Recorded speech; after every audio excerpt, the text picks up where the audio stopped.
What up, you guys? Welcome back to Furrow Publications YouTube channel. It's me, Rich, your anti-fascist comic book nerd, curating comics for your empowerment as well as enjoyment. And we, as of late, have been doing a deep dive into MAUS. Book 1, My Father Bleeds History, and currently we're going to read Chapter 3. So let's go ahead and get into this. So Chapter 3, Prisoner of War. It begins just like any of the other, where Art Spiegelman goes to see Vlad, his father. And like I keep saying, a lot of what he does well is that he contrasts the father that he met versus the man who lived that life, who was to become his father. Because in this first page, they're talking about not wasting food and how his father, his whole life, Art Spiegelman remembers, he was really hard on him because of the wasting of food. Someone who has faced starvation would place so much more value and emphasis on not wasting food. And so he starts the chapter off with that, and then talks about his father as a prisoner of war under the Germans' occupation of Poland, and ultimately as a Jewish man, the treatment that he goes through. Another thing that he talks about that correlates to this idea of, like, because he faced starvation, that he doesn't want food to be wasted, is he tells this story about how his father used to get them out of military service, and what it was that he would starve them. All right, he says, "Stop, Vladik, you mustn't eat so much." "But I'm hungry." "Okay, have one more herring." "For 3 months I ate only salted herring and no water to lose weight. And a few days before the exam, no sleep and no food. Good boy, just a little more coffee." You could see him begin to starve, to wither away. He's like, "Only a gallon of coffee a day for my heart." He goes in, and then when they look at him, they're like, "Oh no, this guy can't do military, dude. This guy's starving." But just emphasizing that point that for his father, he dealt with like food scarcity. So like wasting food would obviously be a big deal. Something that Art Spiegelman never had to deal with, so that as a young man, he didn't understand why he had to eat the food that was being served to him. He thought, why can't I have the food that I want? And the father was like, we eat what we have, not whatever we want. And that duality obviously is the contrast of this whole book of Art Spiegelman trying to understand why his father was the way he was. But nonetheless, it goes back to his time in the war efforts, right? "It was quiet until near morning. Then I heard shooting on both sides. An officer sneaked over to me. 'Dig in deeper. You'll get killed. Your gun is cold. Why aren't you shooting?' I didn't see at what to shoot, but I dig deeper and started to shoot. Then bullets came in my direction. I dug deeper through my trench, but I stopped to shoot. Why should I kill anyone? But then I looked in my gun. I saw a tree, and the tree was actually moving. I must be seeing things. How can a tree run? Well, if it moved, I had to shoot. Ah! It held up a hand to show it was hurt, to surrender. But I kept shooting and shooting until finally the tree stopped moving. Who knows? Otherwise, he could have shot me." So it's one of those things that, like, Art Spiegelman's father obviously wasn't a fucking John Wick during the war and killed thousands of people, but I think that this is probably a more true and accurate depiction of what war is like. I had a friend who was in Vietnam, and he's passed away since, but he used to talk to me about the 3 people that he killed during Vietnam. He remembered exactly the number. You know, I think sometimes we glorify war and we think of like a movie where like they're killing hundreds of people and it doesn't affect them. That's psychopath stuff. The average person is going to remember each one of those moments because it's a big deal. It tears at their soul. Like, it makes them feel bad and horrible. And Art Spiegelman's father is not immune to that. But after that, ultimately, the Germans overtake the Polish, and basically they become prisoners of war. And it's funny because some of the things the Germans ask and talk about is ultimately that his gun had been fired and that he must have fought against them. After that, they told all the prisoners of war that they're going to go out and collect all the German soldiers. So Art Spiegelman's father, Vlad, knowing that he killed this man, goes back to get him. Drags him back. And after that, you know, the Germans begin their atrocities against, you know, the Jewish folks. It's like, they took us to a place near Nuremberg where it was many war prisoners. The Jews they made to stand separate. It's all your fault, this war. We should hang you right here on this spot. Of course, nobody of us said a word. Put down all your valuables. He came up to me. I had maybe 300 zlotys. Why so much money, Jew? Many others had only 5 or 6 zlotys. Going back to that point that like Vlad, his family, they had a lot of money. They were well off compared to others. Do you expect to do some business here? Show me your hands. You never worked a day in your life. Like you, Artie, my hands were always very delicate. Well, Jew, don't worry. We'll find work for you. And they did. And after that, they talk about what it was to be a prisoner of war as a Jewish man under Nazis, and ultimately all the random acts of abuse that they had to endure. And basically they were treated separately and differently. And I think that's one of those things that people do as a power move, right? Because they talk about the treatment of the Polish folks that were not Jewish versus the Polish folks that were Jewish. And like creating that caste system. So the Germans treated the Polish prisoners of war way better than they did the Jewish. And they're creating this idea of like subhumans for the Jewish folks. And in that, I think maybe pulling some of the Polish folks over to their side, kind of. And it's fucked up to say, but that's what caste systems do. You know, it's easier to be like, well, they're not so bad. They're treating me pretty well, and turn a blind eye to the way they're treating the Jewish folks, right? Obviously, parallel to that now is that most people don't give a fuck about people's human rights and human dignity until it infringes upon their rights and their dignity. And that's the problem that we have, that we're not empathizing with each other, right? And like we'll get into that more because this chapter touches a lot of those kind of points. After that, it talks about how workers were needed and it was a way out of this prisoner camp. And so they said, I'd rather be a worker than a prisoner, right? So they sign up, him and some of his friends, and they go to this place that now has a heater, now has beds, right? Because they were sleeping on the dirt and tents and nothing but one piece of bread and some soup to survive. Now it was backbreaking labor, right? And even though they're doing backbreaking labor, getting rid of mountains, if you could believe that shit, they used to have people in hand crews getting rid of mountains.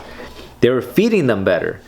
It also talks about how the elderly couldn't make it. They couldn't hold up that portion of the work. And although a lot of the Jewish folks try to live in community and try to help them, the work was it was too much to bear, even for them as able-bodied young men. And so a lot of the older folks got pushed out of these situations and actually went back into camps. And that's fucked up. And then it talks about this dream that he has and this day that's very special to him called Parnas Truma. And after that, it talks about basically they get rounded up and they're getting moved and they get shipped out, right, back into different areas of Poland. And obviously Poland got broken up, right? So as you can see here, this is the map. But they go, and this part is chilling, right? This is the kind of stuff that I'm talking about, like that fear never leaves your brain, right? Because it talks about 2 days ago, the Nazis marched them to a forest and they shot all of them. They killed 600 people. We were the next party, right? So meaning that the party before them, the prisoners of war that they released, they killed 600 of them and didn't blink twice. And now they showed up. So the threat is there, right? It's in their brain of like, I can be murdered and killed at any moment. So Art Spiegelman tells his father, I thought you were released as a prisoner of war. He's like, exactly so. International laws protected us a little as Polish war prisoners, but a Jew of the Reich, anyone could kill in the streets. That subhuman status, man. And it talks about ultimately what that was like, going back to this free Poland where like he's kind of a free man, but not really. A lot of parallels to this with Palestine, really. But it says Spiegelman, Vladik, right? They're able to get him out because at that time, they would allow Jewish folks to go back to their families if they had family in the surrounding area, because although they were free, they were living ultimately under German occupation, right? So the Reich still controlled where they went, how they went. They have curfews, they have passes that allows them to do certain things. They get food vouchers, and their food vouchers are very limited. Just a horrible, horrible system. So he acts as though he's just a normal Polish man. and basically talks a Polish man into letting him jump the train and go back to Sosnowiec where his family is. And he shows up, and this part is really sad, man, because this is one of those things that, like, for me, it's a big parallel, right? He says, "I'm strong, mother, but you look sick. It's because I was worried about you. But it wasn't only this. She was sick of cancer, and a month or two later she died. She never knew how terrible everything would soon be. And you, father, your beard, what happened? You shaved it off. It's growing back now."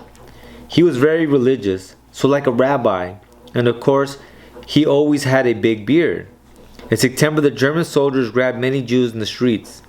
They made us sing prayers while they laughed and beat us. And before letting us go, they cut off our beards. And now the demons have taken away my seltzer factory. Enough.